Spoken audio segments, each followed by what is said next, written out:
दोस्तों आज हम 8 क्लास के एनसीईआरटी से संविधान के नोट्स बनाने सीखेंगे। यूपीएससी के लिए 6 और 7 क्लास के एनसीईआरटी से हम नोट्स बना चुके हैं। आज हम 8 क्लास के एनसीईआरटी से नोट्स बनाएंगे। चलो फर्स्ट चैप्टर से स्टार्ट करते हैं। पहला चैप्टर है ये है। इसमें हमारे कितने चैप्टर है? इसमें हमारे 10 चैप्टर हैं। इसे हम नोट्स बनाएंगे। पहले चैप्टर में देखो दोस्तों, ये हमारा पहला चैप्टर है और यहाँ से हम ये बनाएंगे। इसमें जो हमने अंडरलाइन किया, हमने पहले बताया है कि हम इसमें अंडरलाइन करेंगे, दूसरी बार हम हाईलाइट करेंगे, पहली बार हम अंडरलाइन करेंगे।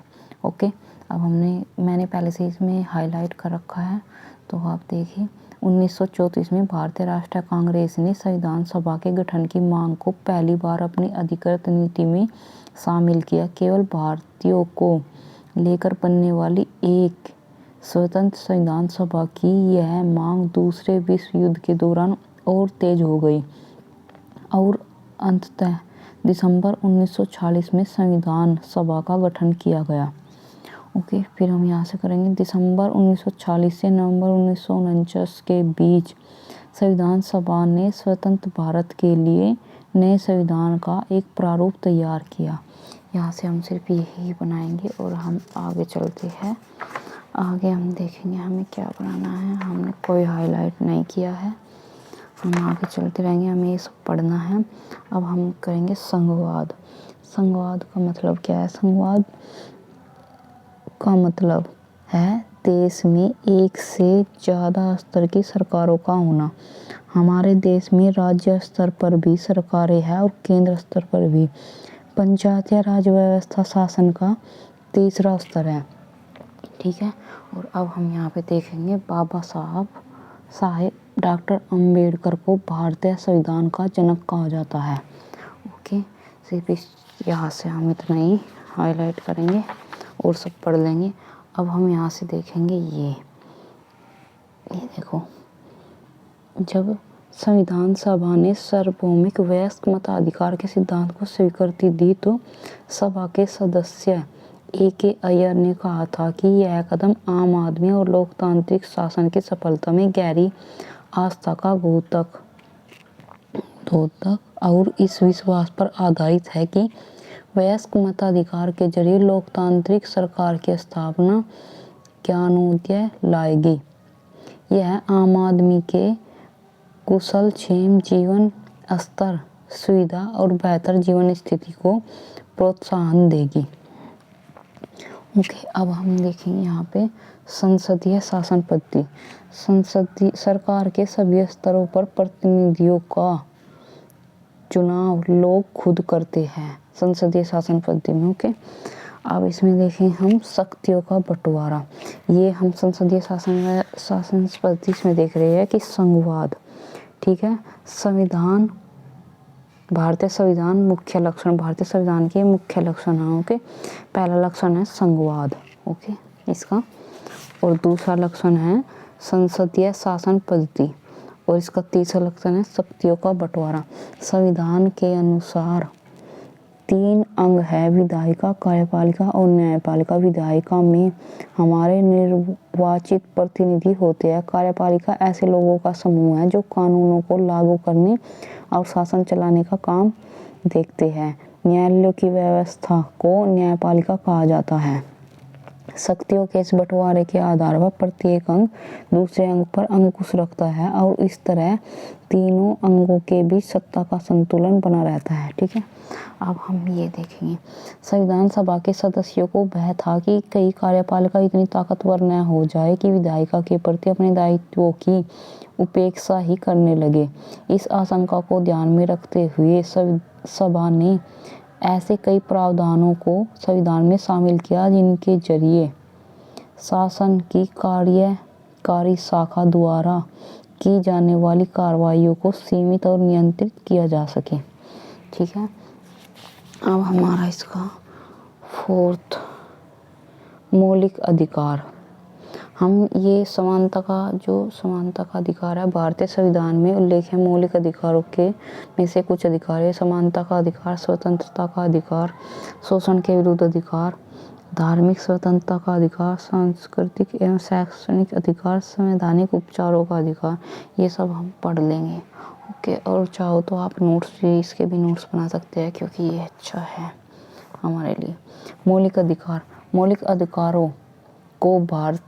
मौलिक अधिकारों को हमने यहाँ को यह लिखा है, ये हमने वाला खंड भी लिख सकते हैं और को भी लिख सकते हैं। मौलिक अधिकारों को भारतीय संविधान की आत्मा भी कहते हैं, आत्मा भी कहलाता है, ये भी लिख सकते हैं। ओके, मौलिक अधिकार देश के सभी नागरिकों को राज्य की सत्ता के मनमाने और निरंकुश इस्तेमाल से बचाते हैं। इस तरह संविधान राज्य और अन्य व्यक्तियों के समक्ष व्यक्तियों के अधिकारों की रक्षा करते हैं। संविधान में एक खंड नीति निर्देशक तत्वों का भी है। संविधान में एक खंड नीति निर्देशक तत्वों का भी है।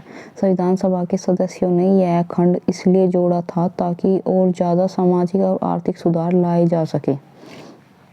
अब अगला हमारा है धर्मनिरपेक्ष। धर्मनिरपेक्ष राज्य वह होता है जिसमें राज्य अधिकृत रूप से किसी भी धर्म को राजकीय धर्म के रूप में बढ़ावा नहीं देता। ओके, अब हम यहाँ पे देखेंगे कि 24 जनवरी 1950 को संविधान सभा के विभिन्न सदस्य अपनी आखिरी बैठक में संविधान की एक प्रति पर हस्ताक्षर कर रहे हैं। प्रधानमंत्री जवाहरलाल नेहरू, संविधान सभा के अध्यक्ष डॉक्टर राजेंद्र प्रसाद, वित्त मंत्री सरदार वल्लभ भाई पटेल, उप प्रधानमंत्री डॉक्टर जॉन मथाई वित्त मंत्री है और सरदार वल्लभ भाई पटेल उप प्रधानमंत्री। ओके, अब हम आगे चलेंगे। आगे हमारा चैप्टर ख़त्म हो चुका है, अब हम दूसरे चैप्टर पे जाएंगे। ओके, पहला चैप्टर हमने देख लिया है, ये सब हमें पढ़ना है एक बार, दूसरी बार हमें सिर्फ जो हमने पेंसिल से हाईलाइट किया है वो ही देखना है।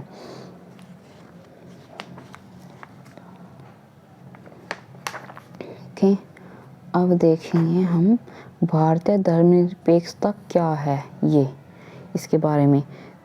भारतीय धर्मनिरपेक्षता है खुद को धर्म से दूर रखना। ओके, राज्य के पास दो तरीके होते हैं। पहला तरीका है राज्य का पहला तरीका है यह है कि वह खुद को धर्म से दूर रखता है। ओके, और इसका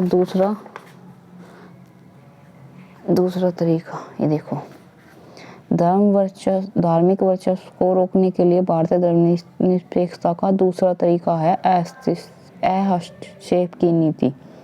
इसका मतलब है कि सभी धर्मों की भावनाओं को सम्मान करने और धार्मिक क्रियाकलापों में दखल न देने के लिए राज्य कुछ खास धार्मिक समुदायों को कुछ विशेष छूट देता है। ठीक है, तीसरा है हस्तक्षेप का तरीका। इसके बारे में हम पढ़ेंगे। हस्तक्षेप का तरीका क्या है? हस्तक्षेप का तरीका ये देखो, ये है राज्य धर्म के नाम पर अलग थलग करने और भेदभाव को बढ़ावा देने वाली उस प्रथा को खत्म करने के लिए धर्म में हस्तक्षेप कर रहा है जो निचली जातियों के लोगों के मौलिक अधिकारों का हनन करता है क्योंकि वे भी इसी देश के नागरिक हैं। भारतीय धर्मनिरपेक्षता दूसरे लोकतांत्रिक देशों की धर्मनिरपेक्षता से किस तरह अलग है? हम यहाँ देखेंगे। संयुक्त राज्य अमेरिका में राज्य और धर्म के पृथक्करण का मतलब है कि राज्य और धर्म दोनों ही एक दूसरे के मामले में किसी तरह का दखल नहीं दे सकते। भारतीय धर्मनिरपेक्षता और अमेरिकी धर्मनिरपेक्षता के बीच एक अहम फर्क है। ऐसा इसलिए है कि अमेरिकी धर्मनिरपेक्षता में धर्म और राज्य के बीच स्पष्ट अलगाव के विपरीत भारतीय धर्मनिरपेक्षता में राज्य को धार्मिक मामलों में हस्तक्षेप करने की छूट दी गई है। भारतीय धर्मनिरपेक्षता में राज्य धर्म से अलग तो है, लेकिन धर्म से उसका फैसला सैद्धांतिक है। इसका मतलब यह है कि संविधान में दिए गए आदर्शों के आधार पर राज्य किसी भी धर्म के मामलों में हस्तक्षेप कर सकता है। ओके, अब हम इसमें आगे देखेंगे। हमारा चैप्टर ख़त्म हो गया है। अब हम चलेंगे नेक्स्ट चैप्टर पर। नेक्स्ट चैप्टर है हमारा चैप्टर नंबर 3। अब हम चैप्टर नंबर 3 में देखें। भारत 15 अगस्त 1947 को आज़ाद हुआ। थर्ड चैप्टर में हम ये भी देख सकते हैं 2004 के आम चुनाव में पहली बार पूरे देश में ईवीएम का इस्तेमाल किया गया। ईवीएम का इस्तेमाल हमारे देश में 2004 में किया गया था पहली बार।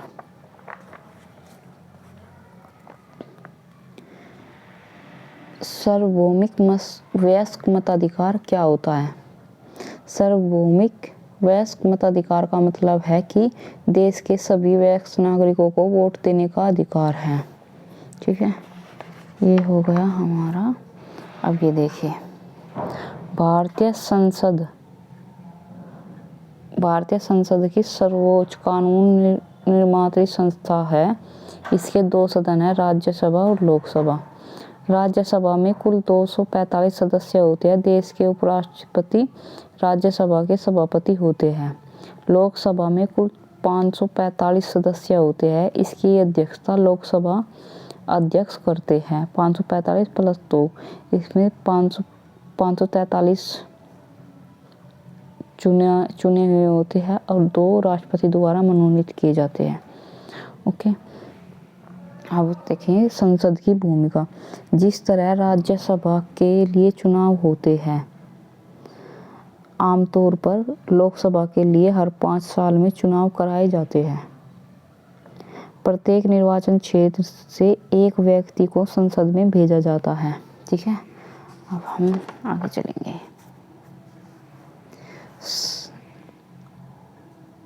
चुने जाने के बाद ये उम्मीदवार संसद सदस्य या सांसद एमपी कहलाते हैं।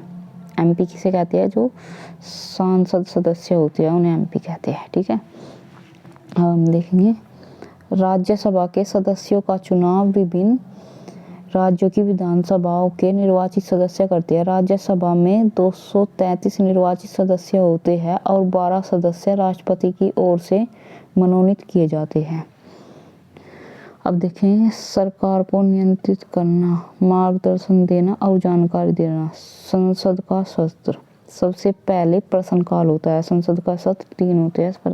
संसद का सत्र सबसे पहले प्रश्नकाल वाला सत्र होता है। अब देखेंगे कि अब हमें इसमें आगे क्या पढ़ना है। अब हमें इसमें कुछ नहीं पढ़ना है, सिर्फ ये जानना था और ये हम सब पढ़ लेंगे और कुछ भी नहीं। ठीक है, अब हम चैप्टर नंबर 4 पे पहुंच गए हैं। चैप्टर नंबर 4 में हम देखेंगे हमें क्या करना है। हाँ, ये देखिए, ये महिलाओं से संबंधित कानून है। जब परिवार का कोई पुरुष सदस्य, आमतौर पर पति, घर की किसी औरत, आमतौर पर पत्नी के साथ मारपीट करता है, उसे चोट पहुंचाता है या मारपीट अथवा चोट की धमकी देता है तो इसे घरेलू हिंसा कहा जाता है। घरेलू हिंसा कानून 2005 में महिलाओं की सुरक्षा की परिभाषा ने घरेलू शब्द की समझ को और अधिक व्यापक बना दिया। अब ऐसी महिलाएं भी घरेलू दायरे का हिस्सा मानी जाएगी जो हिंसा करने वाले पुरुष के साथ एक ही मकान में रहती है या रह चुकी है। ओके, अब हम आगे देखेंगे। आगे इसमें हम सिर्फ पढ़ लेंगे, ये और कुछ नहीं है।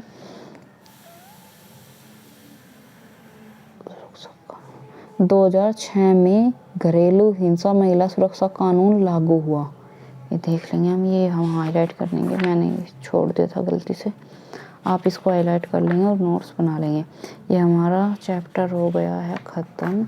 अब हम next chapter number 5। Chapter number 5 है न्यायपालिका।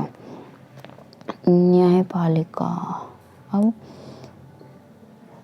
न्यायिक समीक्षा किसे कहते हैं? यदि न्यायपालिका को ऐसा लगता है कि संसद द्वारा पारित किया गया कोई कानून संविधान के आधारभूत ढांचे का उल्लंघन करता है तो वह उस कानून को रद्द कर सकती है। इसे न्यायिक समीक्षा कहा जाता है। ठीक है।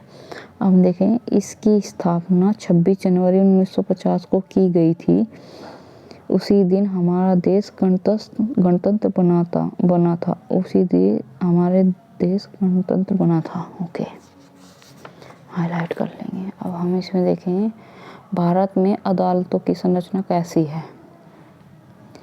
अधीनस्थ न्यायालय या जिला अदालत आमतौर पर जिला या तहसील के स्तर पर या किसी शहर में होती है। ठीक है। प्रत्येक राज्य का एक उच्च न्यायालय होता है। राज्य की सबसे ऊंची अदालत होती है सर्वोच्च न्यायालय। यह देश की सबसे बड़ी अदालत होती है जो नई दिल्ली में स्थित है। देश के मुख्य न्यायाधीश सर्वोच्च न्यायालय के मुखिया होते हैं। सर्वोच्च न्यायालय के फैसले देश के बाकी सारी अदालतों को मान्य होते हैं। ठीक है, ये हमारा हो गया। ये देखो हमारा सतत विकास लक्ष्य 16 शांति, न्याय और सशक्त संस्थाएं, जो हमने सतत विकास लक्ष्य 17 बताए थे, इसका 16वां नंबर ये है। ठीक है, जो हमने पहले क्लास में भी पढ़े हैं कुछ। अब हम यहाँ देखेंगे उच्च न्यायालय की स्थापना सबसे पहले 1862 में कलकत्ता, मुंबई और मद्रास में की गई। ये तीनों प्रेसिडेंसी शहर थे। दिल्ली उच्च न्यायालय का गठन 1966 में हुआ।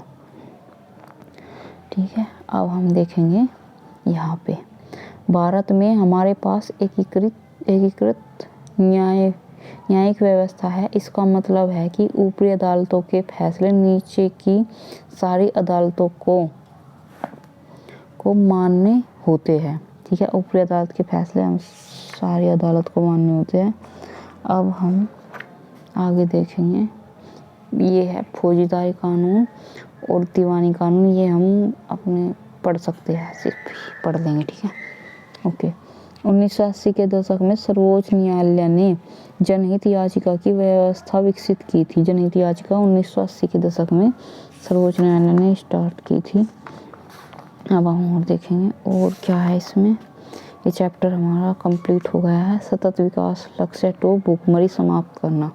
ओके, अब हम चैप्टर नंबर 6 में हम देखेंगे संविधान के अनुच्छेद 22 और फौजदारी कानून में प्रत्येक गिरफ्तार व्यक्ति को निम्नलिखित मौलिक अधिकार दिए गए हैं। गिरफ्तारी के समय उसे यह जानने का अधिकार है कि गिरफ्तार किस कारण से किया जा रहा है। गिरफ्तारी के 24 घंटों के भीतर मजिस्ट्रेट के सामने पेश होने का अधिकार। गिरफ्तारी के दौरान या हिरासत में किसी भी तरह के दुर्व्यवहार या यातना से बचने का अधिकार। पुलिस हिरासत में दिए गए इकबालिया बयान को आरोपी के खिलाफ सबूत के तौर पर इस्तेमाल नहीं किया जा सकता। 15 साल से कम उम्र के बालक और किसी भी महिला को केवल सवाल पूछने के लिए थाने में नहीं बुलाया जा सकता। ओके, ये हम हाईलाइट कर लेंगे। अब हमारे पास और कुछ नहीं है इसमें। ये है संज्ञा अपराध, ये तो हम पढ़ लेंगे बस। अनुच्छेद 21 में जीवन का अधिकार का आश्वासन है। ओके, अनुच्छेद 21 में जीवन का अधिकार है, ये हमें दिया गया है। अब हम ये भी चैप्टर हमारा ख़त्म हो चुका है। अब नेक्स्ट चैप्टर है हाशियाकरण की समझ। Chapter number 7। हाशिया का मतलब होता है कि जिसे किनारे या हाशिए पर ढकेल दिया गया हो। ऐसे में व्यक्ति चीज़ों के केंद्र में नहीं रहता। ये ओके, अब हम देखें आदिवासी कौन होते हैं। हमें यहाँ से पता चलेगा। आदिवासी शब्द का मतलब होता है मूल निवासी। ये ऐसे समुदाय है जो जंगलों के साथ जीते आए हैं और आज भी उसी तरह जी रहे हैं। ठीक है, और हम इससे यहाँ से और हमें ये चैप्टर ख़त्म। सिर्फ हमें यहाँ से इतने पढ़ना था। हाशियाकरण से निपटना। अध्याय नंबर 8। अनुच्छेद 17 के अनुसार अस्पृश्यता और छुआछूत का उन्मूलन किया जा चुका है। अनुच्छेद 15 में कहा गया है कि भारत के किसी भी नागरिक के साथ धर्म, नस्ल, जाति, लिंग या जन्म स्थान के आधार पर भेदभाव नहीं किया जाएगा। ठीक, ये हम हाईलाइट कर लेंगे, इसका हम नोट्स बनाएंगे। अब ये देखो, अनुसूचित जाति अनुसूचित जनजाति अत्याचार निवारण अधिनियम 1989 के तहत स्थानीय थाने में मामला दर्ज कराया। अनुसूचित जाति अनुसूचित जनजाति अत्याचार निवारण अधिनियम 1989।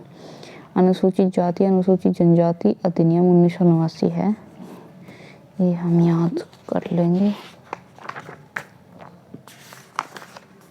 ओके, अब हम इसमें और कुछ नहीं है। अब हम चैप्टर नंबर 9 पे है, और चैप्टर नंबर 9 क्या है हमारा, जन सुविधाएं। ओके, हम चैप्टर नंबर 9 देखिए, भारतीय संविधान के अनुच्छेद 21 के अंतर्गत पानी के अधिकार को जीवन के अधिकार का हिस्सा माना गया। ओके, और ये देखिए सतत विकास लक्ष्य 6 जल और स्वच्छता। जल और स्वच्छता हमारा सतत विकास लक्ष्य है। अब हम इसमें और क्या देखें, और ये रहे सतत विकास लक्ष्य जिम्मेदारी से उपभोग तथा उत्पादन। तो लिखा ये 12वां नंबर है, और ये देखिए 11वां नंबर ये रहा सतत विकास लक्ष्य 11 संवहनीय शहर और समुदाय। ठीक है, ये 12 नंबर। अब हम निष्कर्ष, जन सुविधाओं का संबंध हमारी बुनियादी जरूरतों से होता है। भारतीय संविधान में पानी, स्वास्थ्य, शिक्षा आदि अधिकारों को जीवन के अधिकार का हिस्सा माना गया है। इस प्रकार सरकार की एक अहम जिम्मेदारी यह बनती है कि वह प्रत्येक व्यक्ति को पर्याप्त जन सुविधाएं मुहैया करवाए। ओके, ये हमारा चैप्टर खत्म हो गया है।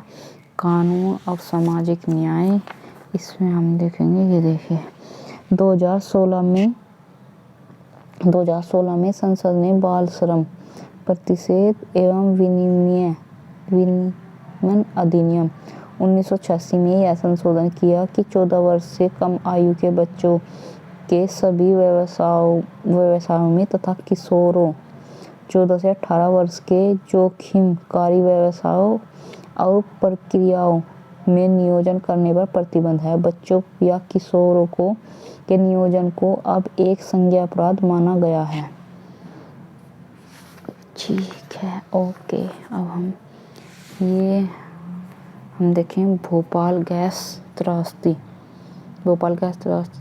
2 दिसंबर 1984 को हुई थी भोपाल गैस त्रासदी। ठीक है, और हम इसमें और हम क्या देखें, हम देखेंगे, ये देखिए सुभाष कुमार बनाम बिहार राज्य 1991 के मुकदमे में सर्वोच्च न्यायालय ने कहा कि जीवन का अधिकार संविधान के अनुच्छेद 21 के तहत एक मौलिक अधिकार है और उसमें प्रदूषण मुक्त हवा और पानी का अधिकार भी शामिल है। और देखिए सतत विकास लक्ष्य 9 उद्योग, नवाचार एवं बुनियादी सुविधाएं। ठीक है, अब ये रहा सतत विकास लक्ष्य नंबर 8 उचित कार्य और आर्थिक वृद्धि। ये हमारा बुक हो गई है कंप्लीट। हमने 8 क्लास के एनसीईआरटी को कंप्लीट कर लिया है। अब हम आगे पढ़ेंगे 9th क्लास की एनसीईआरटी, और हम देखेंगे कि उससे नोट्स कैसे बनाएं। Okay guys, bye, thank you, धन्यवाद। लाइक और शेयर जरूर करें।